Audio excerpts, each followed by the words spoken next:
तिरुपति बालाजी का विश्व प्रसिद्ध आंध्र प्रदेश के चित्तौड़ जिले के तिरुपति के पास तिरुमाला पहाड़ी पर स्थित है, जहाँ पर भगवान श्री हरि विष्णु की वेंकटेश्वर के रूप में पूजा होती है। भगवान श्री वेंकटेश्वर अपनी पत्नी पद्मावती लक्ष्मी माता के साथ तिरुमला में निवास करते हैं। मैं हूँ काजल और आप सब के लिए मैं बालाजी की कहानी लेकर आई हूँ। यूँ तो बालाजी के मंदिर के बहुत सारे आश्चर्यजनक तथ्य हैं, लेकिन आज मैं आप सब के लिए दो कथा लेकर आई हूँ। आदि काल में धरती पर जल ही जल हो गया था, यानी पैर रखने के लिए कोई ज़मीन नहीं बची थी।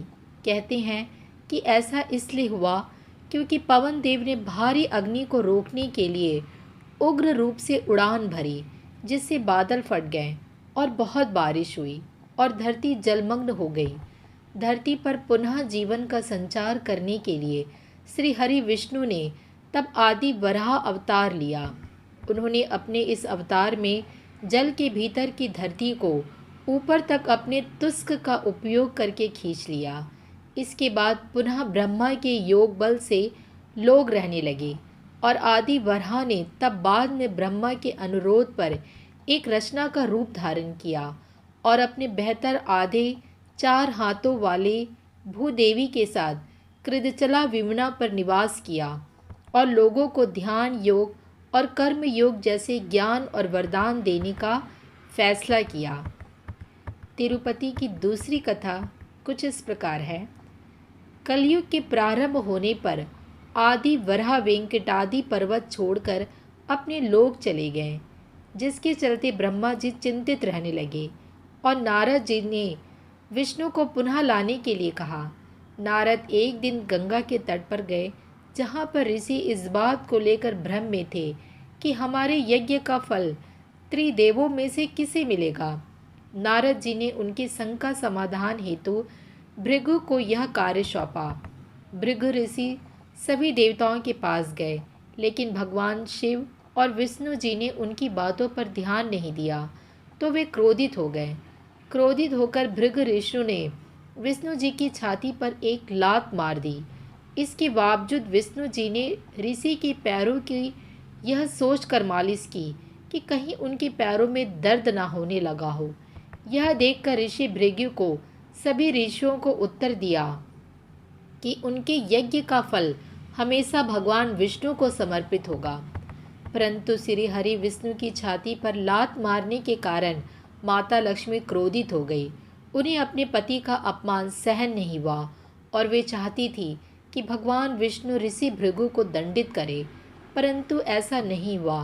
परिणाम स्वरूप उन्होंने वैकुंठ को छोड़ दिया और तपस्या करने के लिए धरती पर आ गई और करवीरापुर कोल्हापुर में ध्यान करना शुरू कर दिया। इधर विष्णु जी के इस बात से दुखी थे कि माता लक्ष्मी उन्हें छोड़कर चली गई। कुछ समय बाद वे धरती पर आकर माता लक्ष्मी को ढूंढने लगे। जंगल और पहाड़ियों पर भटकने के बाद भी वह माता को खोज नहीं पाए। आखिर परेशान होकर विष्णु जी वेंकटाद्रि पर्वत पर एक चींटी के आश्रय में विश्राम करने लगे। यह देखकर ब्रह्मा जी के उनकी सहायता करने की फैसला किया। वे गाय और बछड़े का रूप धारण कर माला लक्ष्मी के पास गए। देवी लक्ष्मी ने उन्हें देखा और उस वक्त के 87 शासक चोल राजा को उन्हें सौंप दिया। राजा ने उसे चरवाहे को सौंप दिया, परंतु वह गाय सिर्फ विष्णु जी के रूप श्रीनिवास को ही दूध देती थी, जिस कारण चरवाहे ने उस गाय को मारने का प्रयास किया।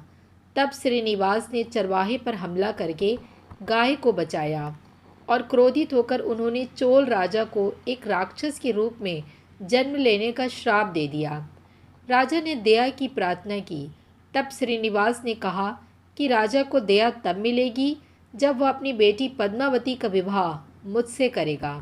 जब यह बात देवी लक्ष्मी पद्मावती को पता चली तो वे वहां आई और तब उन्होंने श्रीहरि को पहचान लिया, और जिसके बाद भगवान विष्णु और लक्ष्मी जी एक दूसरे से लिपट गए और इसके बाद वे पत्थर में बदल गए। फिर ब्रह्मा जी और शिव जी ने हस्तक्षेप करके लोगों को इस अवतार के उद्देश्य से अवगत कराया। कहते हैं कि इस काल में श्री हरि विष्णु ने वेंकटेश्वर स्वामी के रूप में अवतार लिया था। यह भी कहा जाता है कि कलयुग के कष्ट से लोगों को बचाने के लिए उन्होंने यह अवतार लिया था। इसलिए भगवान के इस रूप में माँ लक्ष्मी भी समाहित है। इसलिए यहाँ बालाजी को स्त्री और पुरुष दोनों के वस्त्र पहनाने की यहाँ परंपरा है। बालाजी को प्रतिदिन नीचे धोती और ऊपर साड़ी से सजाया जाता है।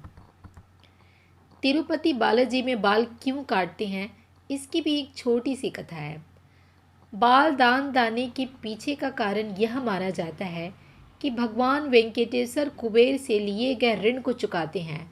कथा अनुसार जब भगवान वेंकटेश्वर का पद्मावती से विवाह हुआ था, तब एक परंपरा के अनुसार वर को शादी से पहले कन्या के परिवार को एक तरह का शुल्क देना होता था, लेकिन भगवान वेंकटेश्वर ये शुल्क देने में असमर्थ थे।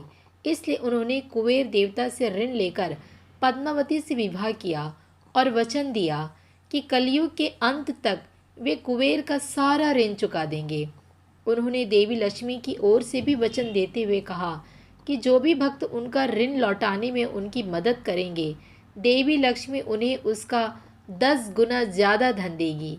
इस कारण तिरुपति जाने वाले विष्णु भगवान पर आस्था रखने वाले भक्त बालों का दान कर भगवान विष्णु का ऋण चुकाने में उनकी मदद करते हैं।